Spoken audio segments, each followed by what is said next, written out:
At dahil sa modernong organisasyon ng nagkakaisang bansa sa mundo, ay nagkaroon na ng mga makabagong hangganan ng bawat teritoryo kung saan ang West Philippine Sea ay kinikilala ng mundo na bahagi ng exclusive economic zone ng Pilipinas. Tsaka mga utol, beforehand, bago pa yan mangyari, nung yung 1734 na Murillo Velarde map, no? Including na yung Scarborough Shoal.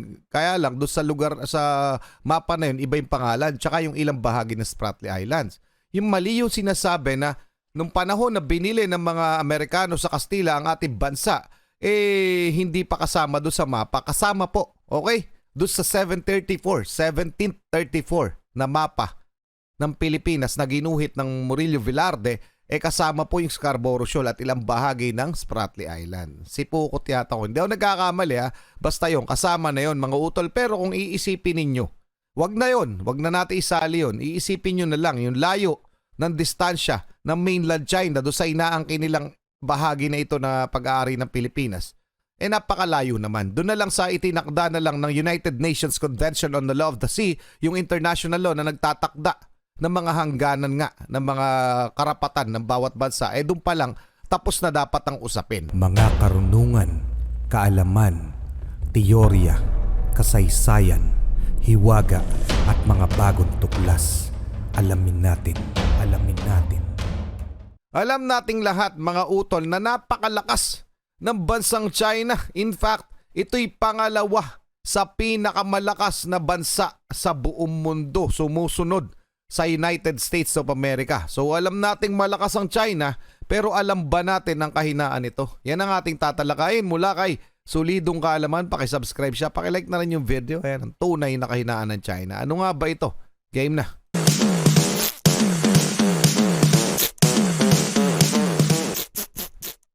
Government vessels are not allowed to enter.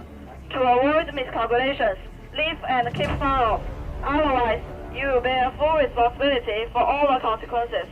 Bakit nga ba paulit-ulit na lang ang pambubuling ginagawa ng China sa Pilipinas? Tama. At bakit hanggang pangbubuli lamang ang kanilang kayang gawin?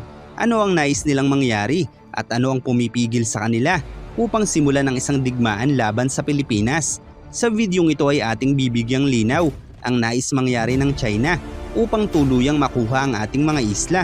At aalamin din natin kung papaano pinatatakbo ng pera ang ating mundo na siyang pangunahing dahilan kung bakit takot ang China sa gulo. Kung mapapansin natin ang halos lahat ng bansang nadadawit sa isang digmaan gaya ng Russia, Israel, Ukraine, kabilang na ang US at NATO alay sa Europa na numero unong taga-suporta ng Ukraine at Israel ay pawang mga bansang dumaranas ng resesyon. Ang resesyon ay isang ekonomikong kondisyon kung saan ay nagkakaroon ng pagbagsak sa pangkahalatang ekonomiya ng isang bansa. Ito ay kadalasang iniuugma sa sunod-sunod na 3 quarter ng negatibong paglago ng Gross Domestic Product o GDP ng bansa. Sa panahon ng recession ay madalas na nagkakaroon ng mataas na unemployment rate, mababang consumer spending at hindi maayos na takbo ng negosyo. At ito ay nangyayari sa mga bansang nadadawit sa isang digmaan. Dahil sa panahon ng kaguluhan, ang mga bansang nadadawit dito ay gumagastos ng malalaking halaga para sa giyera at ang paggastos na ito ay nakaapekto sa kanilang ekonomiya kung saan ay nagiging daan ito sa pagbaba ng value ng kanilang currency. Bukod pa rito, dahil sa epekto ng digmaan ay nagkakaroon rin ng supply chain disruption kung saan naroroon ang digmaan. Kaya dahil dito ay nawawasak ang ilang infrastruktura sa lugar na nagiging dahilan ng otomatikong pagbabawas ng kabuhayan at mas malaking gastos ng gobyerno para sa mga naapektuhang mamamayan nito. Kaya't dahil dito ay marami ang nawawalan ng trabaho. Bukod pa rito ay nagbibigay rin ito ng malaking takot sa mga nagnenegosyo kung kaya't ang karamihan sa kanila ay ipinupull out na o di kaya naman ay isinasara na lamang ang kanilang mga pag-aari sa bansa na nagiging dahilan ng pagbabawas sa GDP ng bansang ito at sa paraang ito ay bumababa ang halaga ng currency ng bansang apektado ng digmaan. Kaya't kung ang China ay mapapasabak sa isang digmaan laban sa... Teka lang ha, bago natin pasok yung China. So sa kabuuan mga utol, kapag may digmaan o kaguluhan sa isang bansa, mapa-civil war o may laban sa ibang bansa din, basta may kaguluhan sa isang bansa, hindi maayos yung takbo ng pamumuhay dito, basta may gera o kung ano pa man, yung mga kaguluhan na yan, talagang kahit sino mga negosyante, o sisimplehan natin, kung ikaw ba ay negosyante, babalakin mo ba mag-invest sa isang lugar na napakagulo? 'Di ba hindi? So isa yon sa mga number one na dahilan. At syempre yung mga existing businesses, syempre hindi na yan makakapagpatuloy ng normal na trading nila o normal nilang galawan sa araw-araw dahil nga may kaguluhan. So sarado yung mga establishments, yung malalaking mga kumpanya, magsasara talaga. And syempre ang uunahin nila yung kaligtasan ng kanilang mga buhay. So yung mga manufacturing, so lahat ng industriya halos ay magsasara. So bumabagal ang komersyo, and samahan pa natin yung mga import and export. Sino ba naman ang magdadala pa ng mga goods diyan sa lugar kung saan ay merong gera? So nagiging limitado yung ekonomiya. So pag naging limitado yung ekonomiya, talagang babagsak yung bansa. So yun yung number one cause. Okay mga utol, para malinaw lamang sa ating lahat. Normal na syempre may kaguluhan o hindi talagang pagbagsak talaga ng ekonomiya ang automatic na number one mangyayari. So bakit yung China takot na dumigma? Okay, eto, tutuloy na natin. Isang apektado ng digmaan, kaya't kung ang China ay mapapasabak sa isang digmaan laban sa Pilipinas, ay hindi nila maiiwasan ang senaryong ito, lalo pa kung tutulong sa Pilipinas ang US at mga allies nito. Kung kaya't ang ginagawang pambubuli ng China ay isang taktika lamang upang buyuin ang Pilipinas na gumawa ng armadong hakbang laban sa kanila. Tama. Dahil ayon sa China, ang West Philippine Sea ay hindi naging bahagi ng Pilipinas sa panahon ng Amerika, kung saan noong 1898 nang bilhin ng US Espanya ang Pilipinas ay hindi umano kabilang ang mga isla sa naganap na kasunduan, at sa kadahilanang ito ay sinasabi nilang mayroon silang karapatan na gumawa ng aksyon laban sa Pilipinas dahil sa pag-aangkin nito. Gayunpaman ayon mismo sa ating gobyerno at maging sa kasaysayan noong mga panahong ito ay wala rin sa mga islang ito ang kinilalang pag-aari ng China, at dahil sa modernong organisasyon ng nagkakaisang bansa sa mundo ay nagkaroon na ng mga makabagong hangganan ng bawat teritoryo, kung saan ang West Philippine Sea ay kinikilala ng mundo na bahagi ng exclusive economic zone ng Pilipinas. Tsaka mga utol, beforehand, bago pa yung mangyari nung yung 1734 na Murillo Velarde map, no? Including na yung Scarborough Shoal. Kaya lang doon sa lugar, sa mapa na yun, iba yung pangalan, tsaka yung ilang bahagi ng Spratly Islands. Yung mali yung sinasabi na nung panahon na binili ng mga Amerikano sa Kastila ang ating bansa, hindi pa kasama doon sa mapa. Kasama po, okay? Doon sa 1734 na mapa ng Pilipinas na ginuhit ng Murillo Velarde, kasama po yung Scarborough Shoal at ilang bahagi ng Spratly Island. Si Pukot yata ko. Hindi ako nagkakamali basta yung kasama na yon mga utol. Pero kung iisipin ninyo, wag na yon, wag na natin isali yon. Iisipin nyo na lang yung layo ng distansya ng mainland China doon sa inaangkin nilang bahagi na ito na pag-aari ng Pilipinas. Napakalayo naman. Doon na lang sa itinakda na lang ng United Nations Convention on the Law of the Sea, yung international law na nagtatakda ng mga hangganan nga, ng mga karapatan ng bawat bansa, doon pa lang tapos na dapat ang usapin. Ngunit itong China napakakulit. Diba mga utol, mamaya titingnan natin yung ilang bahagi pa na report tungkol dito sa mga weaknesses ng China. Tuloy muna natin to. I-comment ang inyong opinion. Kung kaya't walang karapatan ng China na manghimasok sa ating mga isla, gayunpaman dahil nga sa walang pakialam ang China sa exclusive economic zone na ipinatutupad ng United Nations, ay pinipilit lamang nila ang kanilang kahibangan at umaasa sila na sa oras na mapiko ng Pilipinas sa kanilang pambubuli ay magiging makatarungan ng kanilang pakikidigma sa Pilipinas, kung saan kung ang Pilipinas ang unang gumawa ng militarisadong aksyon laban sa China ay posibleng hindi direktang tumulong ang US, dahil ayon sa Mutual Defense Treaty ng US at Pilipinas ay kinakailangang ang armadong pag-atake ay magmumula sa kalaban. Kaya naman imbis na armas ay water cannon lamang ang ginagamit ng China, nang sa ganun ay ang Pilipinas ang unang gumamit ng armas laban sa kanila.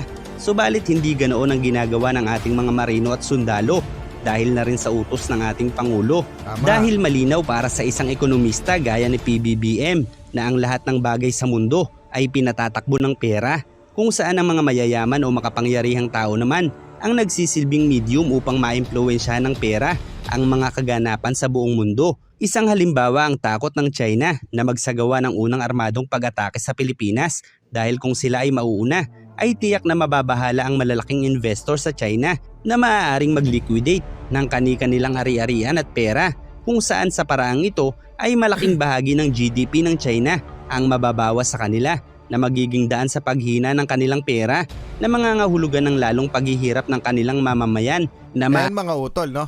Yung mga bagay na kinukonsidera, kaya nga kahit sa mga comment, alam natin napakarami ng mga Pinoy na piko na bakit hindi natin gawin na atakihin yung China, yung ginagawa ng China. Ako minsan ilang beses ko na rin sinabi, pero sa akin, ang gusto ko sana mangyari, kapag winater cannon tayo, i-water cannon lang rin natin. So ganun lang, kung anong ginagawa sa atin, ganun lang rin natin gagawin. Itinataboy tayo, itaboy rin natin sila kasi karapatan naman natin yon. Ngunit nga, hindi natin kaya yung presensya ng China. So bakit nga hanggang amba lamang sila? Yun po yung dahilan mga utol kasi kinuprovoke nila tayo na tayo yung mag-launch ng pag-atake sa kanila. Okay? Para makita ng buong mundo na tayo yung nagkamali. Okay? Pero ang ganda sa mandato ng gobyerno natin sa ating mga kasundaluhan at sa ating Philippine Coast Guard ay maximum tolerance. So kahit anong gawin ng China eh hindi tayo kikilos ng masama laban sa kanila. Okay? So dahil ngayon may epekto yun kung sino yung magsisimula ng gera. So pag binira tayo ng China ng armadong pag-atake eh automatic may invoke yung Mutual Defense Treaty natin with the US and pwede na tayong magsimula kung sakaling gano'n ang mangyayari. Pero talaga hanggat maaari iniiwasan ng mga gobyerno to, ng gobyerno ng China, ng gobyerno at kahit anong gobyerno yung magkaroon talaga ng violent attack sa isa't isa. Pero hindi talaga aayaw ang China sa pag-aangkin ng teritoryo sa atin. So tingnan muna natin itong ano nga ba ang weaknesses ng China bukod sa sinasabi ni solidong kaalaman. Napakadami po nung ni-research ko mga utol, pumili lamang ako napakarami lumalabas ng mga pag-aaral tungkol sa mga weaknesses ng China. Ito'y mula sa Reuters, no? Chinese military purge exposes weakness could widen. Okay?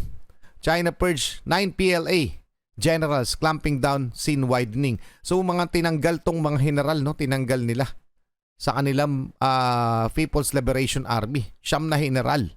So kahinaan nga naman yun. Okay? Upheaval weakens PLA including in strategic rocket force. More time needed to clean up corruption. So isa sa mga kahinaan nila yung korupsyon sa kanilang bansa. Problem is may dissuade PLA from risking major clashes in near term. Okay? Basahin lang natin ng konti. Tapos nakalagay naman dyan kung ano yung title. Basahin nyo na lang ng buo. Okay? Sweeping purge of Chinese general has weakened the People's Liberation Army, exposing deep-rooted corruption that could take more time to fix and slow China leader Xi Jinping military modernization drive amid geopolitical tension, analyst says. Pero ang tinutukoy lamang dito mga utol, ang tinutukoy lamang dito ay yung pagtatanggal ng mga general nila, laking kabawasan talaga yun sa kanilang People's Liberation Army. Ngayon, yung mga Chinese general na yun, kung bakit naman tinatanggal, sinasabi na corrupted o corrupt na general. Pero pwedeng mas malalim pa ng dahilan kung bakit nila inaalis. Baka hindi sang-ayon sa ginagawa ng China ng mga pambubuli, pangaagaw, pwedeng ganun eh. So sa loob mismo ng kanilang pamunuan ng China, ng gobyerno ng China, nagtatalo-talo na sila. Okay? So yun ay napakalaking kahinaan at isa pa, hindi dito madidiscuss pero nabasa ko na mga utol, yung sa ekonomiya nila. Yung sustainability. Kung gaano nila kayang panindigan ang isang gera. Okay? So babagsak talaga ang China kapag nakipaggera sila, nakipagtototow sila sa Amerika kung sakali man. Kasi iiksi ang kanilang budget para dito kasi napakalaking pera ang gugugulin kapag nakipaggera ka lalo na sa isang napakalakas na bansa katulad ng United States of America. So palagay ko kaya yan yung mga dahilan kung bakit hindi pa nagsisimula itong China. Pero umaamba na ito mga utol at hindi yan malabong mangyari na pwede talaga sila mag-retaliate itong China, itong North Korea at ang Russia. So anong masasabi nyo dyan? Pero kinukonsidera nila gano'n nila kayang i-sustain yung makipaggera sa napakaraming bansa. Hindi lamang United States sa mga kalaban nila. So yun yung mga isa sa mga dahilan, mga utol, ilan sa mga dahilan kung bakit ganyan yung diskarte na ginagawa ng China. The Art of War. Mga utol, pa-comment ang inyong opinion. Tuloy muna natin. Maaari namang magdulot ng desperasyon sa mga tao sa kanilang bansa upang mag-alsa laban sa kanilang gobyerno Ganyan kahalaga ang pera sa buong mundo. Tama. Bagamat ang Partidong Komunista sa China ay sinasabing may pantay-pantay na kita sa ilalim ng ideolohiyang komunismo, ay ang mga mamamayan naman nito ang lubos na maaapektuhan ng kawalan ng trabaho dahil ang kanilang mamamayan ay wala sa sistema ng Partidong Komunista. Sa halip sila ay nasa sistemang sosyalista kung saan ay nagkakaroon sila ng pagkakaiba ng kita depende sa kakayahan at effort ng bawat isa.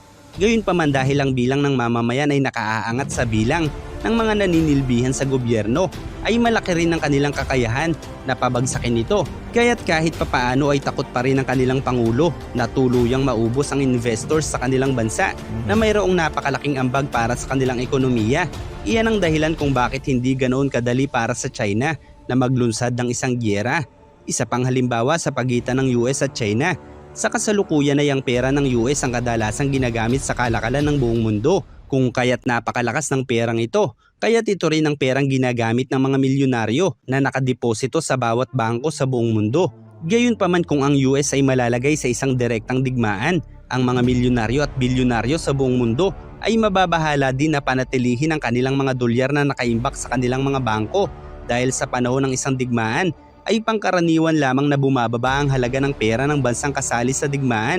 Kaya't kung ang isang milyonaryo ay mayroong 1 bilyong dolyar sa bangko, sa panahon na mabilis bumaba ang halaga ng dolyar dahil sa digmaan, ay mangangahulugan din ito na bababa ang halaga ng kanilang pera sa bangko. Isipin mo nga naman, kung ang 1 bilyong dolyar mo ay nagkakahalaga halimbawa ng 55 milyon pesos sa panahon ng digmaan, kung ang palitan ng dolyar sa peso ay bubulusok sa 50 pesos sa kada 1 dolyar, ay 5 milyong piso na agad ang mababawas sa pera mo. Paano pa kaya kung bilyong dolyar na ang ating pag-uusapan? Mangangahulugan ito na 5 bilyong piso din ang mawawala sa iyo. Kaya't natural lamang na i-liquidate na agad ng mayayaman ang kanilang pera sa bansang ito sa panahon ng digmaan. Iyan ang dahilan kung bakit sa bawat digmaan, ang bawat bansang kasali dito ay nagkakaroon ng malaking problema sa kanilang ekonomiya na nagdudulot ng paghina ng purchasing power ng kanilang pera. Kaya't kung ang pera man ang ugat ng lahat ng kasamaan sa mundo, ay ang pera pa rin naman ang isang dahilan kung bakit takot ang iba, lalo na ang China sa isang digmaan, dahil ang pangarap ng China ay mahigitan ng Amerika at hindi nila iyon magagawa kung sasabak sila sa isang giyera. Kaya't kung hindi uubra ang kanilang pambubuyo sa Pilipinas upang atakihin sila, ay unti-unti lamang din nilang inilalagay sa alanganin ng kanilang ekonomiya. At sa panahon na kanilang mapagtanto na hindi uubra sa ating Pangulo ang taktika nilang ito, ay tiyak doon pa lamang sila titigil sa pambubuli sa mga Pilipino, dahil hindi ang Pilipinas ang natatalo sa mga kaganapang ito kung hindi ang mga Chino, dahil habang ipinapakita ng ating gobyerno sa mundo ang pangbubuli na ito ng mga Chino, ay unti-unti itong nagbibigay ng pangamba sa mga nag-i-invest sa China.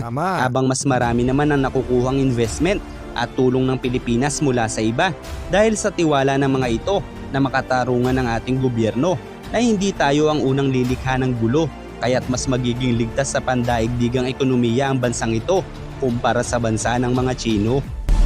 Ano mga utol, ngayon alam nyo na yung taktikang ginagawa ng ating Pangulo. So wag na kayong magalit kasi tayo, isipin, kung napapansin niyo no, parami ng parami ang mga bansa na nagbibigay ng simpatya at kumakampi sa atin. Sino lang ba ang kumakampi sa China? Wag tao yung sabihin nyo. Anyway, pwedeng magkakampi ang North Korea at ang Russia. Pero hanggang saan? Hanggang doon lamang sila. Ilan lamang? Hindi lang yung tatlo na yun. Siyempre, may mga kaalyado pa yan. Pero mas marami ang kakampi sa Pilipinas at sa United States of America. So, ano masasabi nyo dyan? Magaling ba ang ginagawa ng ating Pangulo? Paki-comment na lang mga utol. Maraming salamat sa iyo, solidong kaalaman. Napakagandang analysis nito. Muli ako si Target Achilles on behalf of the Real South Pride Production. Ako nagpapasalamat sa walang sawa niyo pagsuporta. Kayo mag-iingat, keep safe, God bless. At saludo po ako sa inyo lahat. Maraming salamat po.